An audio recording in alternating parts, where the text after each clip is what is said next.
नमस्कार, मैं हूं काव्या मिश्रा और आप देख रहे हैं सामयिक सहारा। आइए नजर डालते हैं खबर की ओर। इजराइल में एक त्योहार मनाया जाता है, योम किपुर। 1973 में इसी त्योहार के दिन अरब देशों मिस्र और सीरिया ने मिलकर इजराइल पर हमला कर दिया था।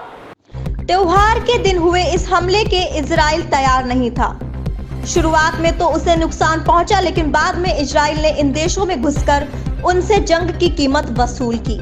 इस जंग को चौथे अरब इजराइल युद्ध का रमजान युद्ध के नाम से भी जाना गया। 4 अक्टूबर 2022 को यही त्योहार फिर आया तो यहूदी घुस गए यरूशलेम की अल अक्सा मस्जिद में।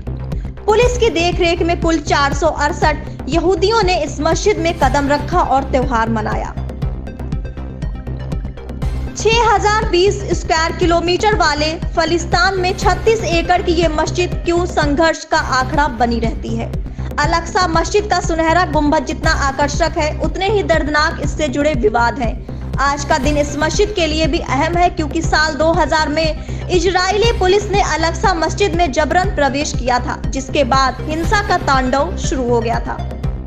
अगर बात करें यहूदियों के लिहाज से, तो बता दें कि यहूदियों के लिए ये साइट टेम्पल माउंट की जमीन कही जाती है।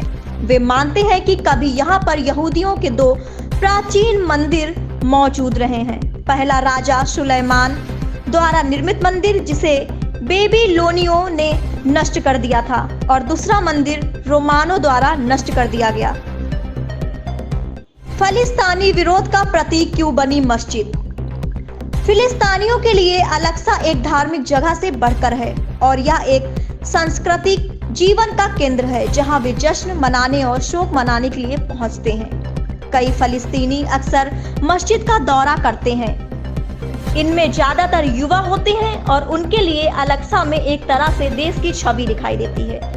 कई लोग रमजान के दौरान मस्जिद में अपना रोजा तोड़ते हैं और शुक्रवार को वहां नमाज पढ़ने जाते हैं। हालांकि प्रार्थना की पूरी प्रक्रिया इजरायली फोर्सेस पर डिपेंड करती है। मस्जिद से फिलिस्तीनी जुड़ाव की दूसरी वजह ऐसी कोशिशें हैं जो यहां फिर से टेंपल बनाना चाहती हैं। हाल में दशकों में टेंपल को फिर से बनाने की मांग जोर से हो रही है। इसे धार्मिक और राजनीतिक समर्थन भी मिला है। अल अक्सा मस्जिद में तनाव का इतिहास। अल अक्सा मस्जिद पूर्वी यरूशलेम और वेस्ट बैंक को 1967 युद्ध के दौरान इजरायली फोर्स ने कब्जे में ले लिया था। 1967 युद्ध में जीत और उसके बाद के कब्जे के बाद इजराइल के अधिकारियों ने यहूदियों को पश्चिमी दीवार पर प्रार्थना करने की अनुमति दी, लेकिन अल अक्सा के अंदर नहीं। प्रतिबंधों के बाद यहूदी और विदेशी केवल मगरिबी गेट के जरिए साइट में प्रवेश कर सकते हैं। फिर भी अल अक्सा पर हमले होते रहे हैं।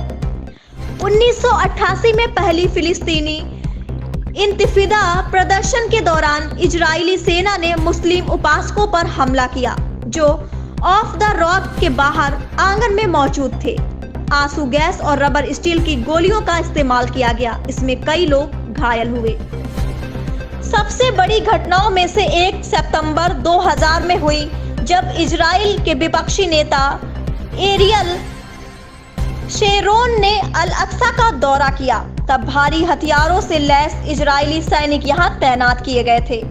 इस कदम को उकसावे के तौर पर देखा गया। इस घटना को बाद में दूसरे इंतिफादा की शुरुआत को जिम्मेदार ठहराया। 2015 में यहूदियों ने पूर्वी यरूशलेम पर इजराइल के कब्जे की सालगिरह का जश्न मनाने के लिए साइट में प्रवेश किया। इसने फिलिस्तीनी विरोध को और भड़का दिया। इसे यरूशलेम दिवस के रूप में मनाया जाता है। 17 मई एक ऐसी तारीख है जब आमतौर पर विरोध प्रदर्शन उग्र हो जाता है। इस खबर में बस इतना ही। मिलते हैं दूसरी खबर में सामयिक सहारा के साथ।